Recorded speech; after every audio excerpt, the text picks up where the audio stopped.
Mes amis, bonjour, que Dieu vous bénisse tous, que l'Esprit de Dieu vienne illuminer la compréhension de chacun pour que chacun puisse comprendre, percevoir, discerner la parole de Dieu. Nous avons parlé ici quotidiennement au sujet de la foi qui prend possession de choses grandes, la foi qui demeure, la foi qui fait la personne recevoir la paix et vivre la paix. Mais nous devons observer quelque chose d'extrêmement important au sujet de la foi. C'est que beaucoup ont la foi pour conquérir beaucoup de choses. Cependant, peu ont la foi pour se maintenir dans la foi. Ce sont deux choses complètement différentes. Et nous allons voir cela dans un texte de Luc, chapitre 17. Lorsque les 10 lépreux, les 10 lépreux sont apparus et ont élevé la voix en disant « Jésus, Maître, aie pitié de nous ». Donc les 10 lépreux étaient ensemble. Ils ont clamé vers Jésus parce qu'ils avaient entendu parler de la réputation du Seigneur Jésus. Dès qu'il les eut vus, il leur dit « Allez vous montrer au sacrificateur ». Il a juste dit cela, voyez, quelle merveille. Quand la personne a la foi à fleur de peau, ce qu'on lui dit de faire, elle le fait. C'est ce qu'ils ont fait. Ils ont obéi à la parole de Jésus, sans questionnement, sans rien, sans doute, sans peur. Ils n'avaient rien à perdre, n'est-ce pas? Ils ont obéi. Ils se sont retournés. Ils sont allés en direction des sacrificateurs qui avaient l'autorité de vérifier, constater s'ils étaient ou non prêts à être réinsérés dans la société. Parce que les lépreux, à cette époque, devaient vivre loin de la communauté. Ils devaient être isolés dans les déserts. Et ils vivaient ainsi, isolés de tout et de tous. Mais quand Jésus a dit « Allez vous montrer aux sacrificateurs », ils n'ont pas questionné. Ils ont obéi. C'est le secret de la foi. La foi qui conquiert est ainsi. La foi conquérante, c'est celle-ci. Obéissance. Juste cela. Vous n'avez pas besoin de sentir la foi. Vous n'avez pas à avoir la sensation de foi.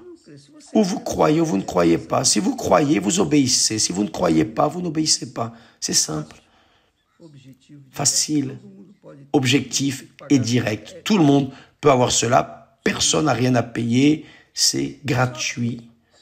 Sauf que lorsqu'ils y sont allés, ils ont été purifiés avant de se présenter au sacrificateur. Ils sont restés purs.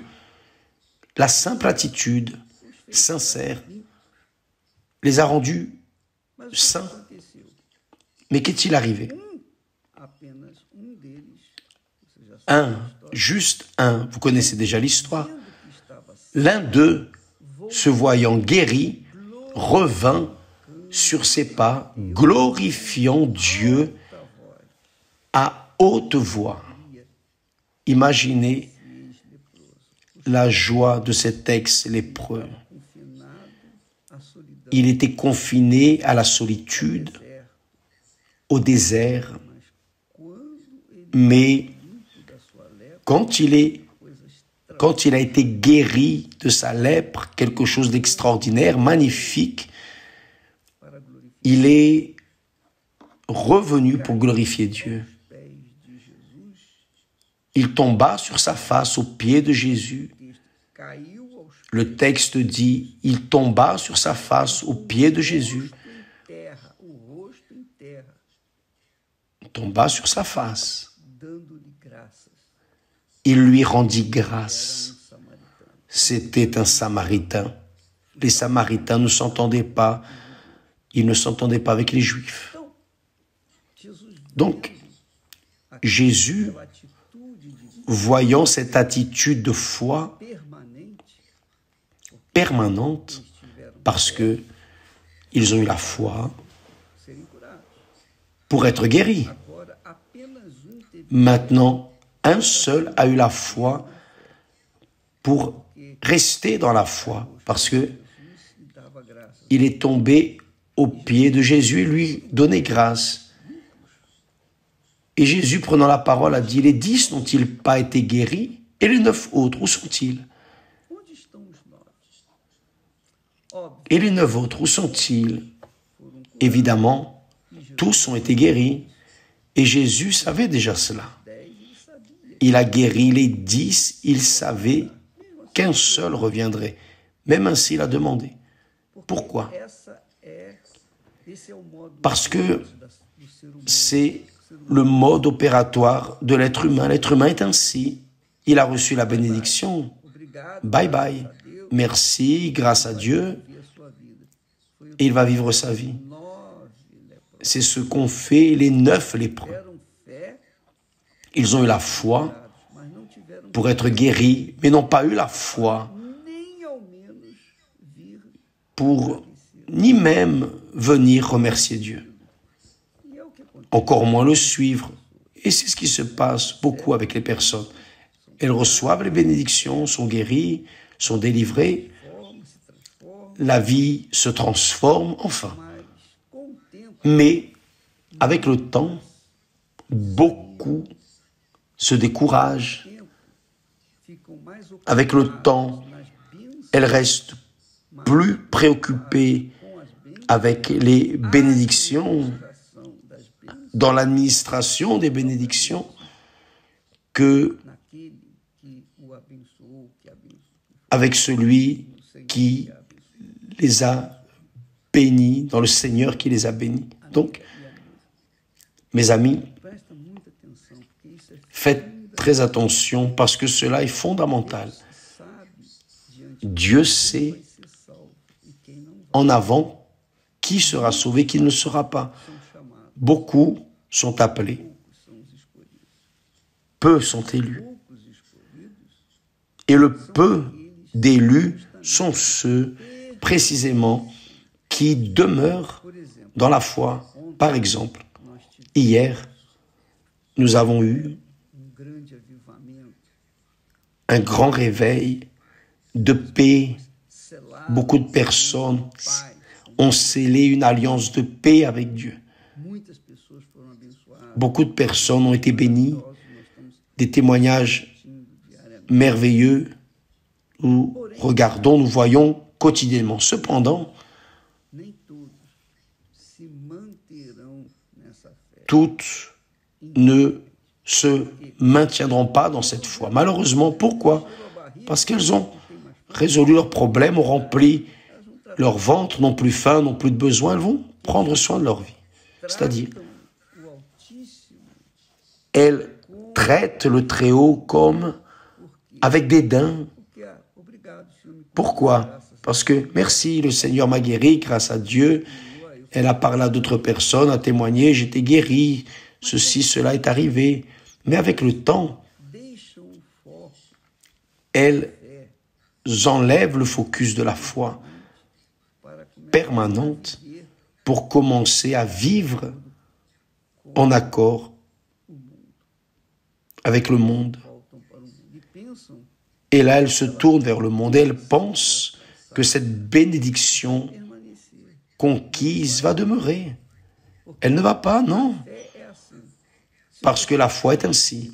Si vous l'avez, vous avez des conquêtes. Tant que vous vous maintenez dans la foi, vous allez continuer à surmonter les luttes et les difficultés. Vous allez continuer à vaincre. Mais si par hasard, vous laissez la foi de côté, si vous la mettez en second plan, pour être sûr que vous allez perdre. Vous allez perdre parce que si par la foi, nous conquérons, par le doute, nous perdons. Et quand la personne laisse la foi, elle entre dans le doute, le champ du doute. Et c'est ce qui arrive à beaucoup de personnes dans les églises, y compris à l'église universelle. Des personnes, y compris des pasteurs, des évêques, etc., etc. Pourquoi? Parce que les personnes semblent se fatiguer de la foi. Beaucoup de personnes, dans ce cas, les 9 lépreux, bon, j'ai été guéri, nous avons été guéris, maintenant on va s'occuper de notre vie. Je vais retourner à la maison, vers ma famille, je vais travailler, enfin.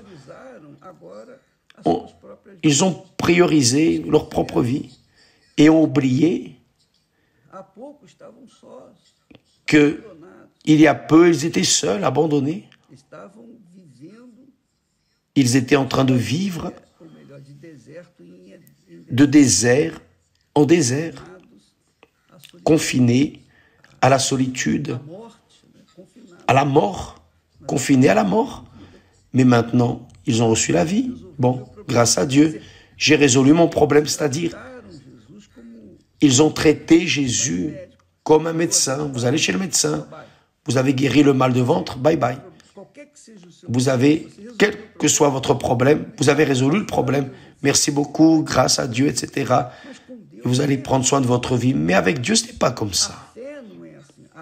La foi n'est pas ainsi. La foi n'est pas un instrument pour prendre possession simplement de choses ou de personnes. La foi est un instrument pour demeurer vivant pour toute l'éternité parce que le juste vivra par la foi.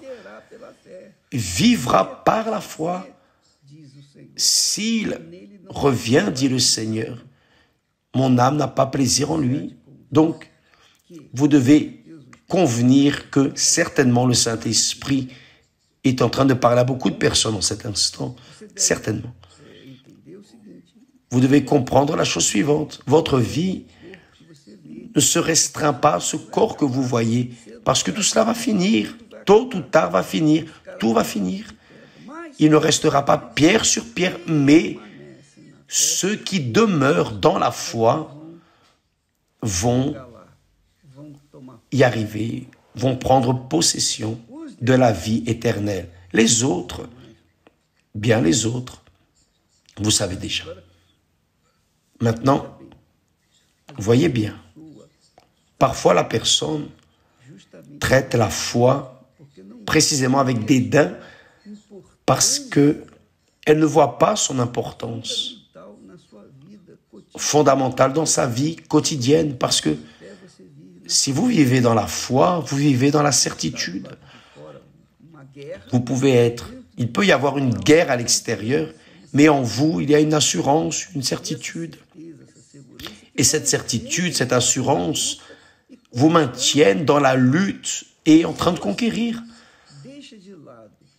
Si vous laissez de côté cet état d'esprit, de foi, cet état de confiance, il est évident qu'à la place de cet état va entrer l'état de doute et vous allez commencer à perdre. Donc, toutes les conquêtes ne résulteront en rien. Pourquoi? Parce que vous avez cessé de prioriser votre foi. La foi, c'est une communication directe, personnelle, intransférable. Chacun sa propre foi avec Dieu. Donc, tant que vous maintenez votre foi vivante, vous êtes en communion avec Dieu. vous avez une relation avec Dieu, vous vivez avec Dieu. Et par conséquent, vous êtes fort parce que intérieurement, il y a le pouvoir de Dieu qui est la foi. La foi, c'est un don que le Saint-Esprit nous donne. Et si nous laissons ou dédaignons ce talent, ce don, il est évident que nous allons entrer dans le champ de la matière où tout termine, tout va passer, tout est vanité. Demain, nous parlerons plus à ce sujet pour que vous qui avez atteint des bénédictions, des bénéfices, qui êtes en train d'atteindre, de conquérir des bénéfices, veniez les maintenir, veniez à vous maintenir parce que c'est la foi intelligente. Ce n'est pas simplement la fréquence dans une église, non, la foi, vous devez la vivre à chaque seconde de votre vie, chaque moment de votre vie. Tant que vous vivez ainsi, vous allez conquérir, vous allez vaincre. Dans le cas contraire, vous allez perdre. Que Dieu vous bénisse tous. J'aimerais vous demander un service en plus. C'est que dimanche, à 15h, nous avons un mouvement pour les dépressifs. Vous connaissez quelqu'un de dépressif, s'il vous plaît, visitez cette personne, amenez-la dimanche à 15h dans n'importe quelle église universelle. Parce que là, il y aura une personne, un serviteur de Dieu, pour recevoir cette créature et lui transmettre ce que Dieu lui a donné. D'accord? Que Dieu vous bénisse au nom du Seigneur Jésus. À demain.